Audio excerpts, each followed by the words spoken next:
I grew up in the era of the Chuck Norris joke. Thumbs up, average Joes can play! I didn't even really know who he was apart from the Walker Texas Ranger guy who Conan O'Brien would pull a lever to get just the most random, out-of-context clip from.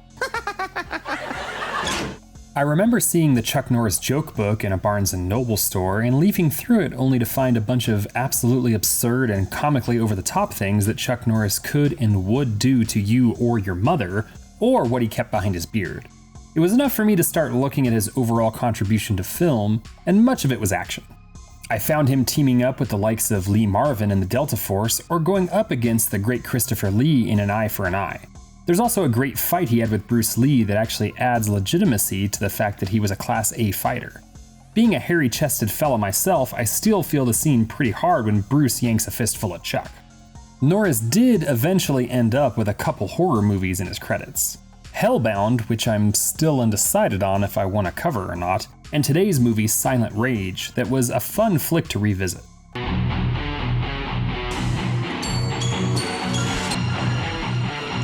Nice hearing from you, Carlos. Silent Rage was a Brother Mark special. For those of you watching, since I've been part of the channel, you'll know that he was a huge part of my growing fandom as a child. We would load up on snacks from the convenience store before watching a Laserdisc version of the 9th configuration, or a Japanese import VHS of Buckaroo Banzai. These sound like exaggerations, but I assure you there are more scenarios where first-time views of movies happened in ways which I would have never expected.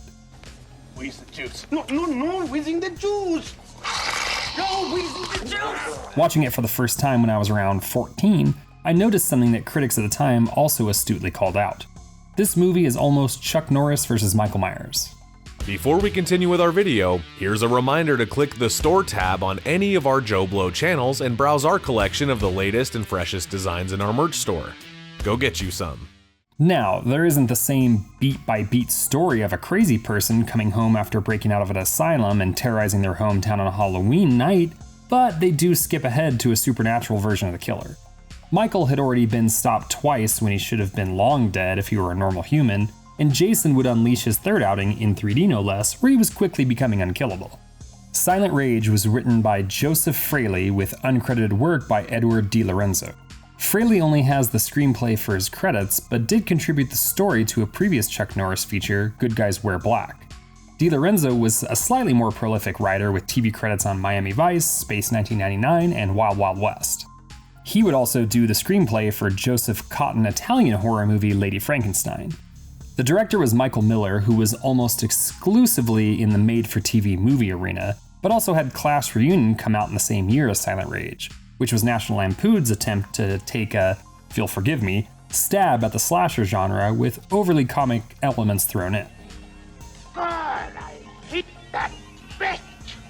He got these two movies based on the success of his two previous low-budget movies, Street Girls and Jackson County Jail.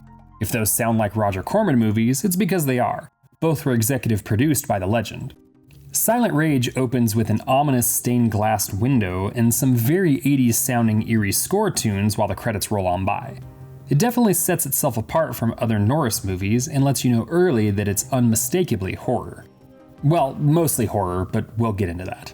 A phone rings and wakes up who you would rightfully assume is the main character if we didn't see Norris's name in the credits already. This is John Kirby, and he's not doing well. Kirby is played by Brian Libby, who excelled at that guy roles in TV shows like the 80s Twilight Zone revival or Moonlighting, but also had fun movie roles in the likes of Heat, Dreamscape, and what I probably know him best from, The Shawshank Redemption. He looks different here than he did in later roles, and while his voice is very recognizable normally, he barely uses it in Silent Rage. He really personifies that title in his character work. Kirby gets a call from his psychiatrist and tells him that he can't make it. He goes crazy and ends up killing a couple of the people he's staying with before getting taken down by the police. First, he's just going to be arrested, but when he breaks out of the cuffs and really starts a brawl, he's shot to death by the police. The way the camera follows Kirby as he heads outside to grab an axe and then follows him in, stalking the family inside the house, is really well done, and this beginning sequence is one of the most memorable of the whole film. It sets it up well, and even though it's rarely matched, it's a great start to the movie. One of my few complaints about Silent Rage is that they knew how to use Kirby, but the stuff in between falls kind of flat compared to his stalking and killing scenes. You sure give up easy. Yeah, I do. One of the cops on the scene, and the one who of course subdues Kirby the initial time, is Sheriff Dan Stevens, played by Norris. It's funny to say that name, as Dan Stevens is a very successful and popular actor now. Also on the scene is Kirby psychiatrist Dr. Hallman, played by Ron Silver, and Deputy Charlie, played by Stephen Furst.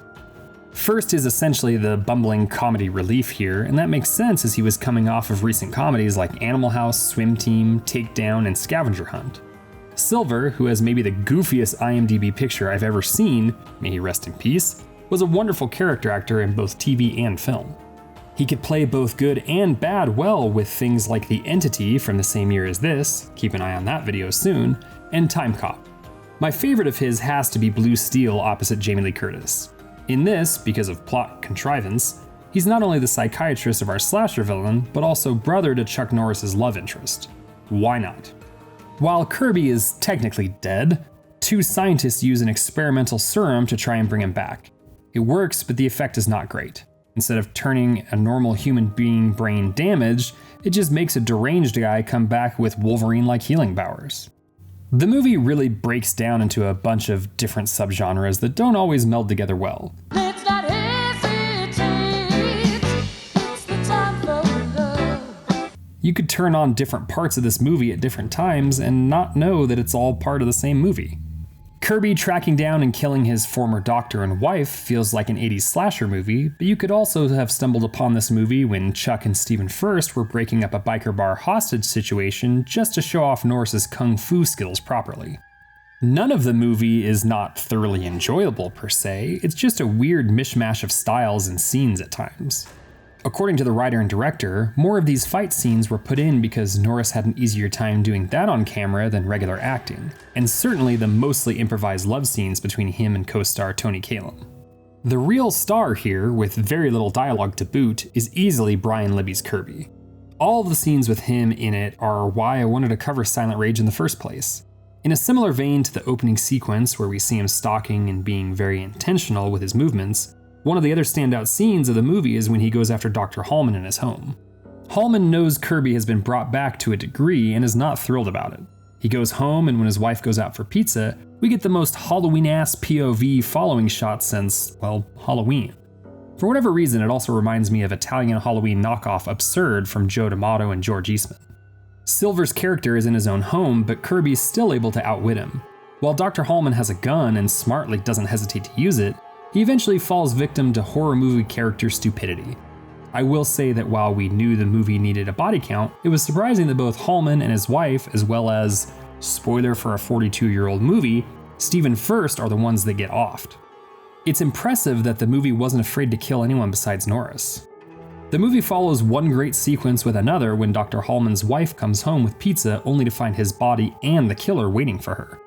It's another cat and mouse chase with some genuine suspense, as we aren't sure if they will keep her alive for revenge purposes. All the music cues, or lack of music, cinematography, and even blood usage work wonderfully here, and I just want a whole movie of this stuff. The two scientists try to kill off Kirby to wipe their hands clean of the whole affair, but he uses his healing factor to come back and kill them off while still being on the hunt for his last victims.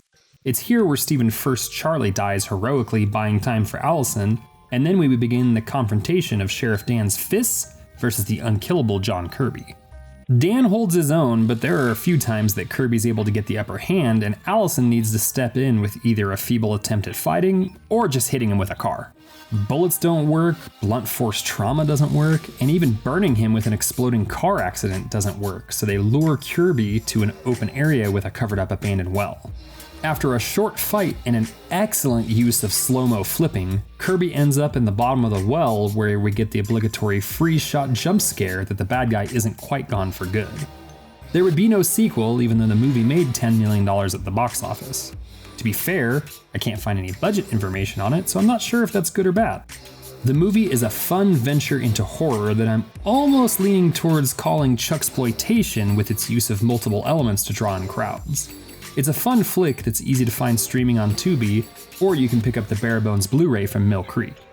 Give it a chance if you've never seen it, or if you're like me and it's just been a while. You won't be disappointed.